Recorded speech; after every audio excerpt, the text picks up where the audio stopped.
I told you that we would be saying Merry Christmas again, right? And it's great to be back in Missouri, a sign of a lot of good things because you're doing really well. And I want to thank Governor Greitens and Attorney General Hawley, who, by the way, Josh, where's Josh? Josh, our next senator, where is he? He's going to be a great senator. And he wants to see a major tax cut. I think I can speak for him, right? And your current senator does not want to see a tax cut. That's not good. That's not good. He wants your taxes to go up. Secretary Mnuchin, who's doing such a fantastic job. Thank you. And Linda McMahon, everybody knows, administrator, small business, became a big business under Linda. She's helping a lot of people. Thank you very much, Linda. I especially want to thank Missouri's incredible congressional delegation, Sam Graves. Where's Sam? You all here? Yeah. They all flew in with me. They wouldn't miss that flight. Vicki Hartzler. Vicki, thank you. Thank you, Vicki. Billy Long, who I think was my first endorser in the entire country, practically, Billy, right? Thank you, Billy. Blaine Lukemeyer. Blaine. Thank you, Blaine. And he was great on television today. I watched him. I got up early and I watched you on that was a good interview. Thank you. Very much in favor of tax cuts. Jason Smith and Ann Wagner. Thank you, Jason. Thank you, Ann. And you know, I have two others that I have a lot of faith in faith. Sally Faith. Where's Sally? Your mayor. Hi, Sally. Thanks, Sally. And Eric Schmidt, Missouri State Treasurer. Thank you. Thank you, Eric. You're doing a great job. Just 3 months ago, we came to this state to launch our plan to bring back Main Street by cutting taxes for American families and small businesses. Today, I've come back to this incredible state to spend an afternoon with its amazing citizens. You are amazing. To help push our plan for historic tax cuts right across that finish line. We're going to do that. With your help, we can usher in a thrilling new era of opportunity and growth for this nation that we love so much. Tax cuts have already passed the House of Representatives. Big ones. Big ones. The eyes of the world now turn to the United States Senate. A successful vote in the Senate this week will bring us one giant step closer to delivering an incredible victory for the American people. Massive tax cuts and reform. I don't even mention the word reform because people don't know exactly what we're talking about. You know, for years they have not been able to get tax cuts, many, many years, since Reagan. And the problem was they talked about tax reform, not tax cuts. I said, don't call it reform, call it tax cuts and reform. So every once in a while we'll add the name reform. But it's tax cuts. We cannot sit, right? That's the governor agrees. We cannot sit idly by and watch ourselves losing in competition to other countries as they continue to take away our jobs because their tax codes are more competitive and less burdensome than ours. That's why we must cut our taxes, reduce economic burdens, and restore America's competitive edge. We're going to do that, too, and it's already happening. Look what's happening with our markets. People get it.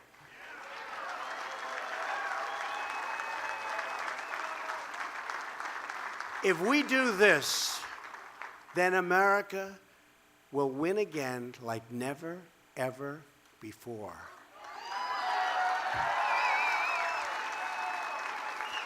A vote to cut taxes is a vote to put America first again. We want to do that. We want to put America first again. It's time to take care of our workers, to protect our communities, and to rebuild our great country. You know, we've spent almost $7 trillion in the Middle East over the last 16 years. $7 trillion. Now, I'm taking care of it. We're doing numbers like ISIS has never seen before. We're wiping them out. Terrorists, they're bad. And all of that.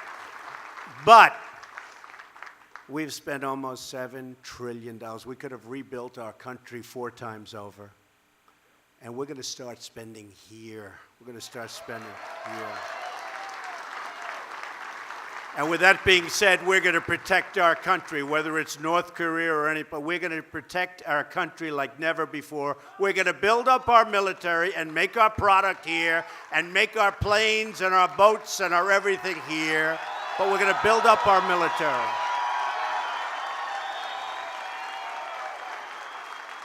But we've got to start focusing on our country. That's why I'm saying America first. Make America great again. You've never heard that expression. All those hats, all those, they've never heard that expression before. Ah, that was a good expression, and it's a true expression. It's already happening and long ahead of schedule. In fact, today, some numbers came out that people haven't seen in many, many years. This beautiful city of St. Charles is the perfect place to deliver the message that I want to deliver. It's the place where America's past and future come to life on its historic brick-lined Main Street. Nice street. Do you agree?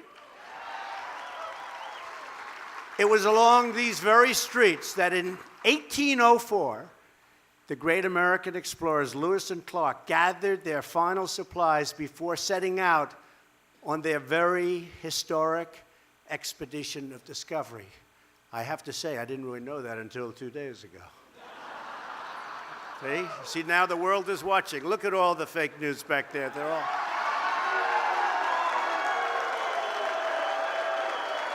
They're all watching.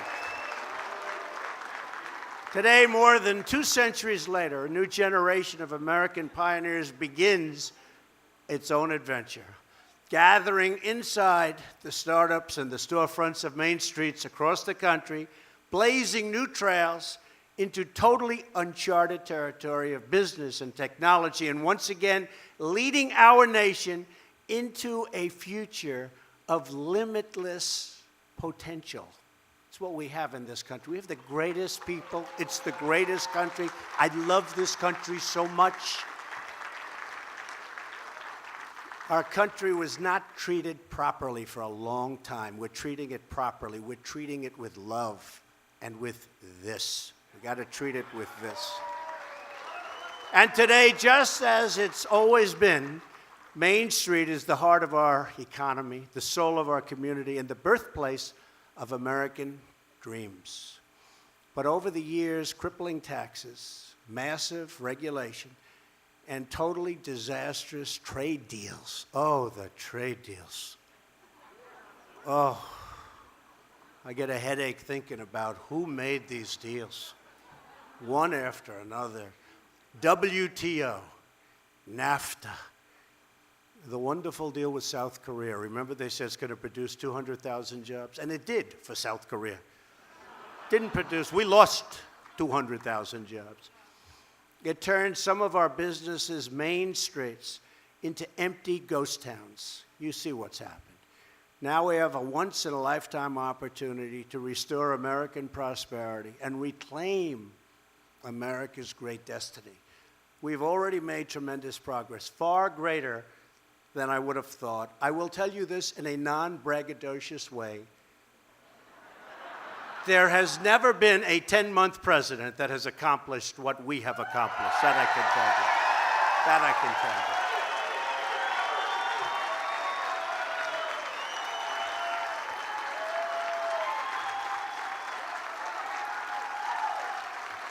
Today, again, the stock market has reached another record all-time high. The unemployment rate nationwide is the lowest it's been in 17 years. And 13 states this year have seen unemployment drop to the lowest levels in the history of their state. And I hate to tell you, but Missouri happens to be one of them. We've created nearly 2 million jobs. 2 million jobs. Think of that. We used to lose millions. Now we've created 2 million jobs since I won the election. And I want to say since you won the election. I didn't win the election. You won the election. And we will create countless more if we can sustain the 3% growth rate we have achieved for the past 2 quarters. But we're going to do much better than that. Remember, I used to say we can hit 4 and we can hit 3, and they were all saying, forget it, forget it. It was 1.2. It was doing terribly. We were flat. We were even. In all fairness, the stock market was going this way. And now we're hitting numbers that nobody thought possible, certainly not in this time. And the numbers going up are going to be much better than anybody anticipates. In fact, they're going to say that Trump is the opposite of an exaggerator, the exact opposite. They're going to start saying, Governor, that he ought to be a little bit more optimistic because his predictions were low. Can you believe it? You know, a year and a half ago, they were saying, oh, he can't do that. Now they're saying, that was quick. But by the way, the Commerce Department announced this morning that our GDP, that's the big one, in the 3rd quarter grew even faster than they reported previously. They made a mistake. They were too low. They had it at 3%. By the way, 3%. Did you ever think you'd hear that in less than a year? And now it comes in at 3.3%, which is the largest increase in many years. And if we didn't have the hurricanes, we would have been at 4%. The hurricanes were devastating. And I said they're worth a point. They said they were worth like 0.006. But I said they were worth a point. We would have been at 4%, maybe even over 4%. But we had hurricanes. We took care of them. In Texas and Florida, they did a great, great job, amazing job, tremendous leadership. And we're very proud. Puerto Rico has been a very tough situation because of the fact that it was in very, very bad shape before the storms ever hit. But they're doing well there, and it's healing, and it's getting better, and we're getting them power and all of the things that they have to have. But I want to tell you that a lot of brave people in every state. We have great, great people, and it's our #1 resource, believe me. Really great. But in order to achieve this bright and glowing future, the Senate must pass those tax cuts, bring Main Street roaring back, and that's what's going to happen. This is all done without the tax cuts. And I'm not sure that people even believe the tax cuts. I want to see what happens. And the big day will be either tomorrow or the next day. I would say do it now. We're ready. I said to the Republicans, and I want to tell you, these are good people. They really want to, and I know they get hit hard, the senators, the congressmen, but they're all working hard. It's not so easy. It's complicated stuff. It's not so easy. But we had an incredible session yesterday, and I think we're there. That's why I said, can we do the vote today? What do I know? I'm a business guy. Can we do the vote now? Well, they said, how about Friday? I said, I don't want to wait till Friday. Right, Billy? I said, Billy, can we do the vote? Get me to vote. Well, Billy's already passed it, so. And then what happens, if it passes, it goes into this beautiful committee, this beautiful, I call it a pot. And we mix it up, and we stir it up, and we bring all the best things out. And you're going to have something, I predict, that will be really, really special. So right now, really is. Really is. So right now, America's tax code is a total dysfunctional mess. The current system has cost our nation millions of American jobs, trillions and trillions of dollars, and billions of hours wasted on paperwork and compliance. It is riddled with loopholes that let some special interests, including myself, in all fairness, this is going to cost me a fortune, this thing. Believe me. This is not good for me. Me, it's not so. I have some very wealthy friends. Not so happy with me, but that's okay. You know, I keep hearing Schumer, this is for the wealthy. Well, if it is, my friends don't know about it. I have to explain why. Now, it is great for companies, because companies are going to bring back jobs, and we're lowering the rates very substantially. But right now, we're bringing the rates down from 35%, which is totally non-competitive, the highest industrialized nation in the world, by far, and we're bringing it all the way down to 20%. But that's good. That's good for everybody in the room, whether you have a company or whether you want a job, because we're going to bring back jobs. And what we've had is a massive giveaway to foreign countries, which encourage businesses to relocate offshore. And you've seen what's happened. Before this is really, I'm most proud, because as bad as our tax code is, we have Toyota, we have big car companies coming back in, building plants in Michigan and other places. We have a lot of businesses coming back in, and they see what's happening. They see what's going on. That's why they're doing. Our current code is a giant, and really it is. It's a self-inflicted economic wound. It's been that way for so many years, and nobody wanted to do anything about it. But all that will change, and it will change immediately if Congress sends a tax cut and reform bill, the biggest tax cut in the history of our country, bigger than Reagan. If they send it to my desk, I promise all of the people in this room, my friends, so many friends in this room, it's a great state, I promise you I will sign it. I promise. I will not veto that bill. There will be no veto. Under the plan moving forward in the Senate, a typical family of four earning $75,000 as an example will see their taxes go down by as much as $2,000. That's a lot.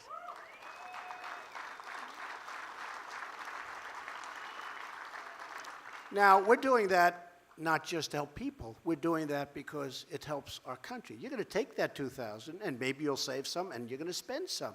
And we're going to make product back in our country again. You know, it's going to be made here. It's going to be made elsewhere, but it's going to be made here. We're opening up plants. We're opening up factories, and we're going to be great to small business. Wait till you see the final product. Wait till you see what finally comes out in what I call the mixer.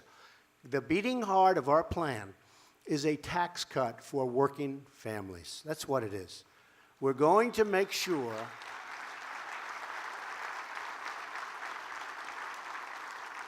that you keep more of your hard-earned money. We're going to make sure also that you have a job that you want. You're going to have choice. You know, in education, we now have choice. Good word. Here, you're going to have a choice. You're not just going to have one job. You're going to have a choice of many jobs. People are moving back into our country. Under our plan, the first $12,000 of income earned by a single individual will be totally income tax free. Zero.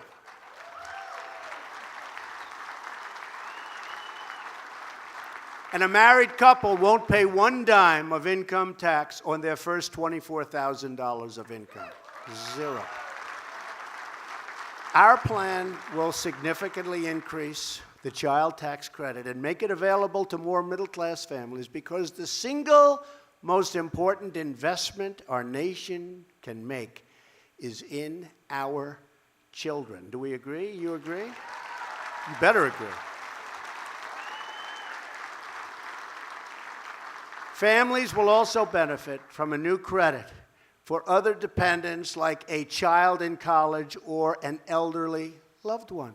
We have our mothers, our fathers, you have your grandparents, you have people that are elderly that have done a fantastic job.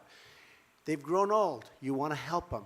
Now we are going to help you help them.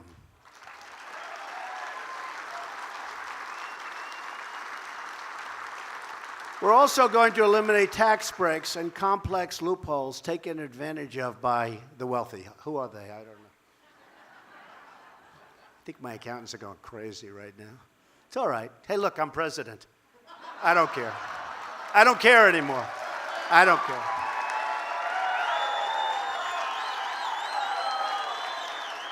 Some of my wealthy friends care. Me, I don't care. This is a higher calling. Do we agree?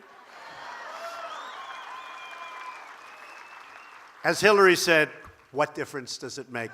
It made a difference. It made a big difference. Made a big, big difference. We want a tax code that is simple and fair, and that's for all Americans. The plan that senators will be voting on this week, hopefully as soon as possible, closes the loopholes that corporations use to shift their profits to tax havens, and it eliminates deductions for CEO salaries over $1 million. You see what some of these people are making. A little ridiculous. I'm driving up their stock. They're making a fortune. Then they go to their board and they tell everybody what a great job they're doing. But what am I going to do? And many of them, honestly, I don't like. Oh, some of these bankers, I don't like them, and they're making a fortune. And it's one of those things. Steve knows a couple of them that I'm talking about, doesn't he? They're saying what a great job they do.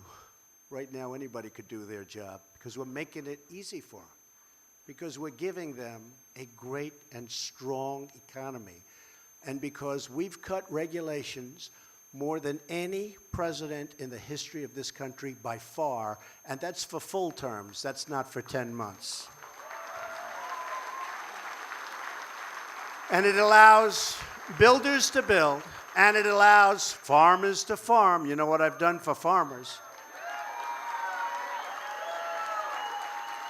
Where if you had a little puddle in the middle of your field, you go to jail if you touch it, right? You know what I'm talking about. Not anymore. Not anymore. Not anymore. And it allows bankers to lend. It allows bankers to lend again. So many people came up to me and they said, we had a 20-year relationship with a bank. We never had a default. We never had a bad loan. Now we go back to the bank and they say, we can't do business with you anymore because they don't qualify, even though they're better than the people that do qualify. It's incredible, but we're back to the strong days of our banks. And not the days of trouble.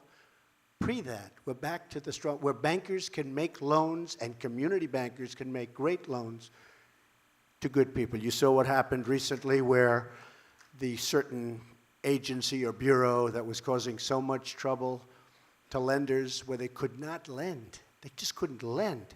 It was devastating. They were going out of business.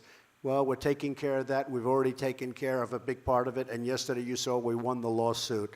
So that's going to be taken care of automatically. Got to get back to business. Our focus is on helping the folks who work in the mailrooms and the machine shops of America, the plumbers, the carpenters, the cops, the teachers, the truck drivers, the pipe fitters, the people that like me best. Actually, the rich people actually don't like me, which is sort of interesting, and that's fine. You know what? I like that trade. But really, the people that like me best are those people, the workers. They're the people I understand the best. Those are the people I grew up with. Those are the people I worked on construction sites with. All of the people who give their best each and every day to take care of their family and the country that they love. These are incredible people. They came out to vote for me. They came out to vote for us. People that worked hard, 2 jobs, 3 jobs, that hadn't voted in many years because they never had anybody they wanted to vote for. And they came out, I'll never forget, in Tennessee, a great congressman told me that early voting, said, I'll tell you what, we just went through 4 days of early voting. At that time, it was Mr. Trump.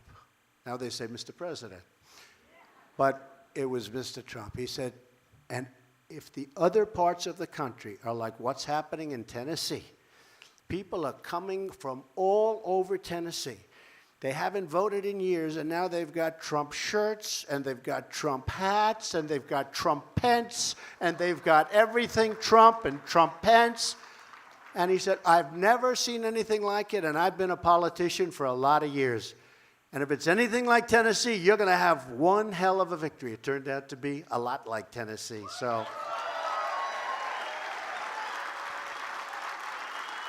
and it turned out to be a lot like Missouri. That I can tell you. Because we had a big one here. And I promised Josh that when he gets it going, and he's got it in very good shape from what I hear, he's a popular. Everybody said, Josh, it's got to be Josh. Everyone's telling me. I said, who's going to run against her? Josh, Josh. And I said, Josh, when you're ready, you have my word. I'm going to come here and campaign with you. We got to get you in, okay? Got to get you in. It's not enough for the middle class to keep getting by. We want them to start getting way ahead. We're going to have them start getting way ahead. Under our plan, middle-class families will not only see their tax bill go down, they will see their incomes go up by an average of around $4,000. And that's because we're going to cut taxes on American businesses so they will compete for workers, they'll raise salaries, the business is going to be happy, and the workers are going to be happy, and the country is going to be a happy place. Although, we're going to have very strong borders. Please remember that, okay? Please remember. We're going to have the wall. Don't worry about it. We're going to have the wall. We don't forget that wall. A lot of people say, now that he got elected, is he going to build the wall? The answer is absolutely. More so. I think more so. It's not easy dealing with the Democrats. They want to have people pour into our country, illegals. They don't care where the hell they come from. They want to have them pour into our country. They want to raise your taxes. They don't want to take care of your military. And all they're good at, frankly, is obstructing. They want to obstruct. But you know what? They may obstruct, but we have gotten through all of the obstruction so far. We'll keep it going, believe me. Today, America has one of the least competitive tax rates on planet Earth. 60%, think of that. 60% higher than the average in the developed world. So our taxes are 60% higher. On my recent trip to Asia, every single one of the countries I visited, even those with communist governments, have slashed its corporate tax rates and slashed them dramatically. And it's very tough competition anyway. But when their taxes are a lot lower, it really makes it very tough. And that trip was a tremendous success. You know, we bought back $250 billion in contracts, and that's going to be over $1 trillion very soon. That's a good week and a half's work. Boeing came back with contracts. So many of our companies came back, and I'm very proud of them, and we're doing great. But at the same time, we're going to fix trade, because trade's unfair. We're getting killed on trade, so we're going to fix our trade, unless anybody would like to continue with this horrible situation that we have. Our plan gets America from the back of the pack, and it'll bring us right to number one, where we were for years, but where we haven't been for decades. We're going to be right back at number one.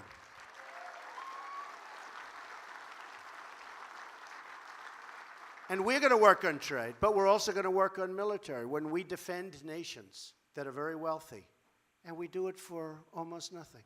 I say, why are we defending them? We love them. I won't mention names, but there are a lot of them. We love them. They're wealthy.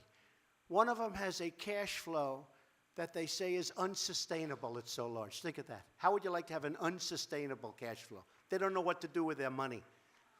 And we defend them. It's going to change, folks. We're going to defend them. But they're going to treat us fairly. And they're going to pay for their defense. Does that make sense?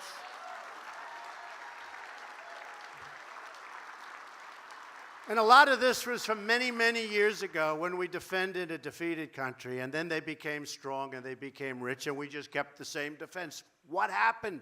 Why didn't anybody go in and negotiate? And when I was in Asia, I spoke to a couple of the countries about it, and they looked like this. You know what this is? Mm-hmm. That means they know they're getting away with murder, and they got to start helping us out, okay? So if you don't mind, I'll start bringing that up with some of our good friends. We're going to cut our tax rate to the very competitive number of 20%, as I said, and we're going to create jobs, and factories will be pouring into this country, and they already are starting. A lot of people think it's going to happen. I don't want to say anything. I'm not going to talk about it. I thought we had health care, and we will have health care. It's going to happen. As soon as we get the taxes, we work on the health care, we're going to happen. Because we thought we had the votes, and then something happened a little strange. That's okay. When you lose by one vote, it then it's called you go back. You know, some people said, oh, you failed with health care. What do you mean we failed? We didn't fail. And by the way, what happened is Obama took a long time, years, to get Obamacare, right? Again, 10 months. We've had 2 runs at it. We're coming closer, closer. I think now we have a plan that's going to be great, but we're not talking about it until after taxes, and then we take care of health care. Then we will have done tax cuts, the biggest in history, health care, phenomenal health care. I know you don't want this. Welfare reform. Does anybody want welfare reform? And infrastructure. But welfare reform, I see it, and I've talked to people. I know people, they work 3 jobs, and they live next to somebody who doesn't work at all. And the person who's not working at all and has no intention of working at all is making more money and doing better than the person that's working his and her ass off. And it's not going to happen. Not going to happen. So we're going to go into welfare reform unless Billy doesn't want it. Billy, am I okay in saying that I speak for you? He said yes. You got a lot of friends out there, Billy. Well, we'll also cut taxes for the millions of small businesses that file as individuals, and that's going to come out of the hopper. It's getting there, and it's going to be better and better. We're reducing the tax burden on businesses of all sizes and of every single kind. As a candidate, I pledge to fight for American jobs. I think it's possibly the #1 reason I got elected. And I think we've done a lot better at this point than anybody ever even thought possible. Think of that, 2 million jobs since the election. 2 million more jobs in this country since the election. Nobody expected that. Excuse me, I didn't even expect that. But, you know, you cut those regulations and you give people spirit and incentive. And when you have the highest ratings in terms of confidence that the country's had in many, many years, maybe ever, things happen. The tax cut will mean more companies moving to America, staying in America, and hiring American workers right here. So that's so important, right?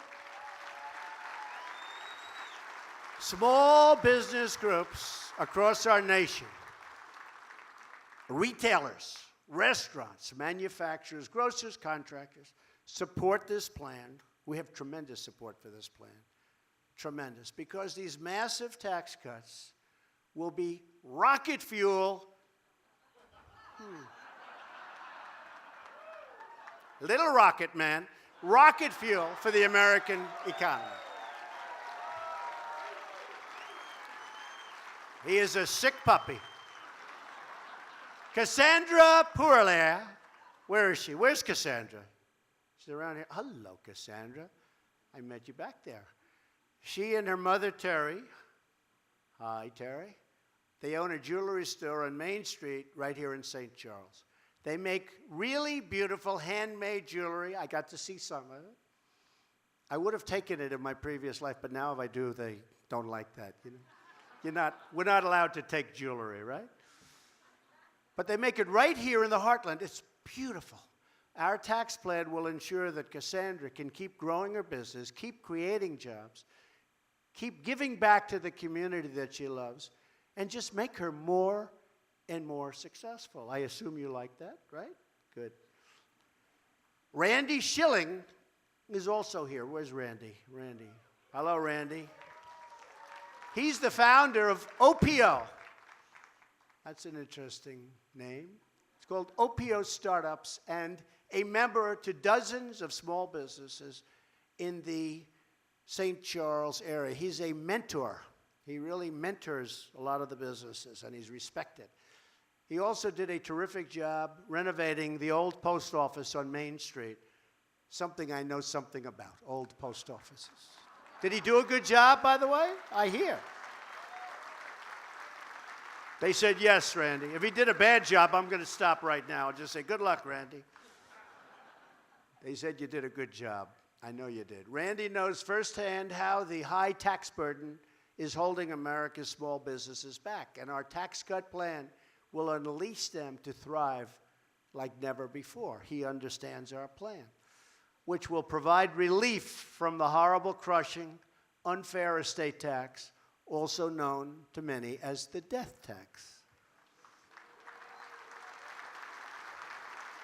We want to make it easier for loving families to pass on their life's work to their children. Be nice. Be very nice, right? That's a tough one. The Democrats fight that one, I think, harder than any other thing that we're doing. They fight the death tax. They don't want it. They don't like it. They don't want it. It's one of those things. But that is one of the hardest things. I have to be honest. I see people right here. They're obviously very rich, and they love their children, right, in this group? They love their children. They're very rich. They want to pass on what they have without having to have the kids sell the property, mortgage up half of it. And but the biggest problem we have on that one, these Democrats are being brutal. And, you know, I call them obstructionists, but they want to stop the estate tax. They want to stop the death tax from, you know, being rescinded. But we're going to try our best on that one. Our economy will receive another enormous boost as trillions of dollars in wealth that's parked overseas will be able to come back to our country. Now, this is one that's interesting because for years, Republicans and Democrats agreed. You have Apple and you have these great companies having billions and billions of dollars overseas. Now, who doesn't want the money to come back?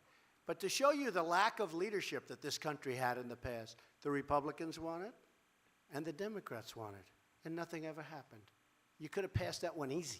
In fact, we're just throwing it into this bill. I could have had a separate bill on that one, I think. Don't you agree, fellas? I could have had a separate bill on that one and gotten it passed in record time.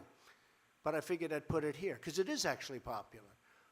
But it used to be $2.5 trillion. You know what that is? Trillion. Money you can't bring back in.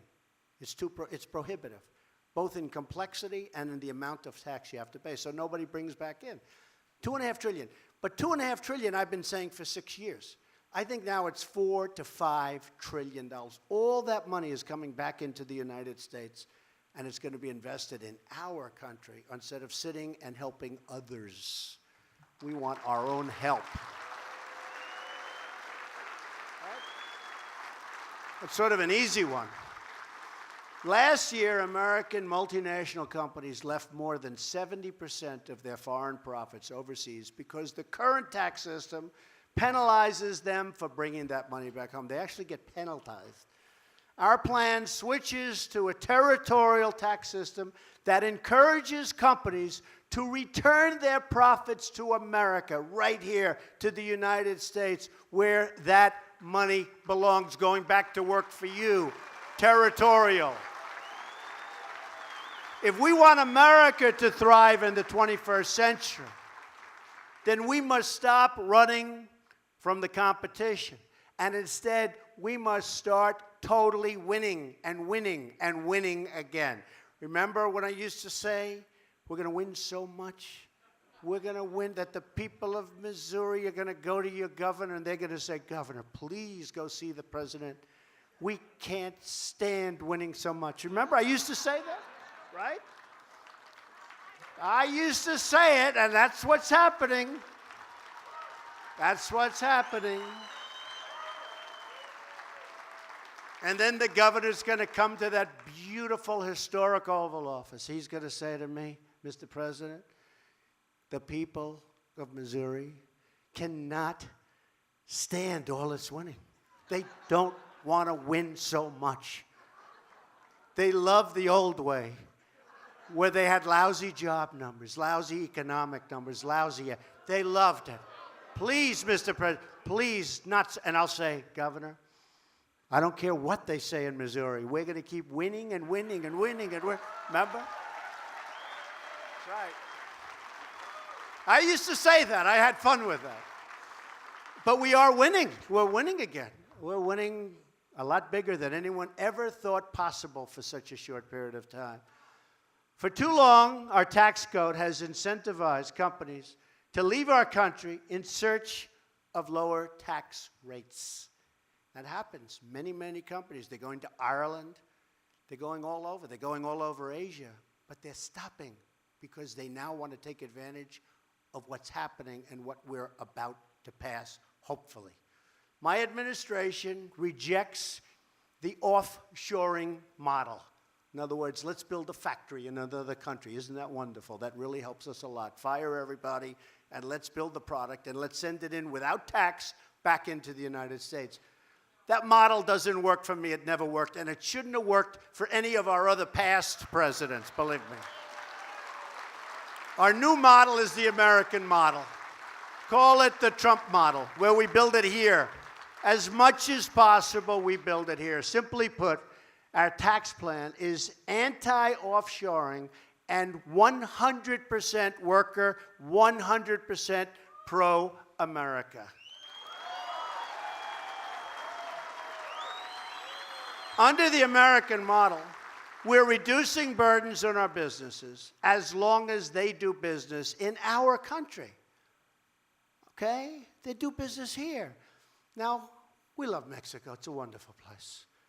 But I don't like when our car companies move to Mexico, fire everybody, build the same car in Mexico, send it through our borders with no taxes, no nothing, and we buy the car. Same price. We buy the car. In the meantime, what do we get out of it? We get no tax, and we get unemployment all over. That's stopping.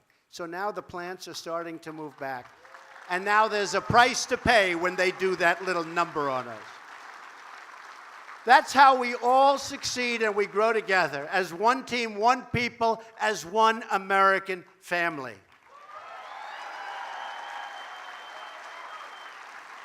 This week's vote can be the beginning of the next great chapter for the American worker. To summarize, our plan cuts taxes for the working and middle-income families. It nearly doubles the amount of income taxed at the rate of 0. It lowers tax rate. It expands the child tax credit. It provides relief from the estate tax, also known as the death tax.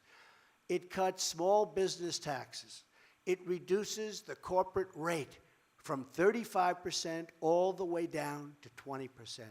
And it provides a one-time low tax rate to return corporate money parked overseas, trillions and trillions of dollars. This is the right plan. This is the right time. We have a moment in time. The Republicans have the Senate. The Republicans have the House. The Republicans have the White House. It's very unusual. It's very unusual.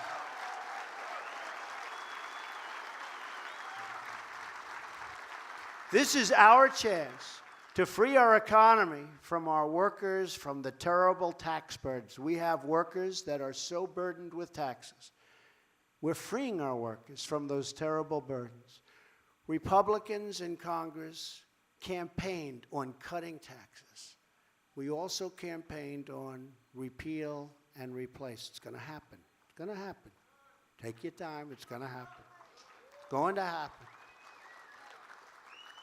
Many Democrats have promised tax cuts that don't mean anything because they really want major tax increases.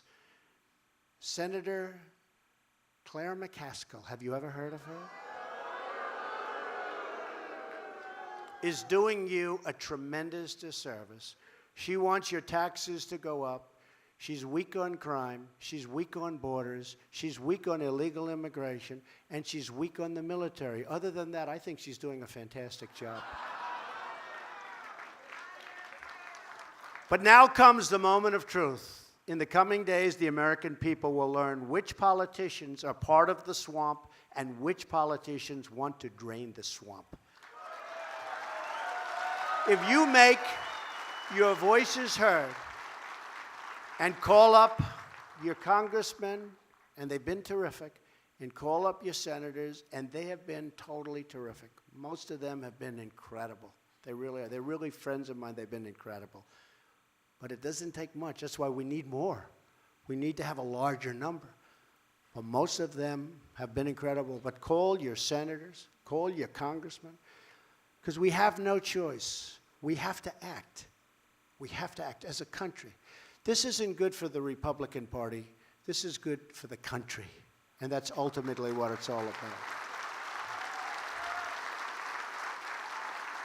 So this week, hopefully, the Senate can join the House and take that strong stand for middle-class families and for business and for jobs and for competition and for bringing money back. Together, we will give the American people a big, beautiful Christmas present.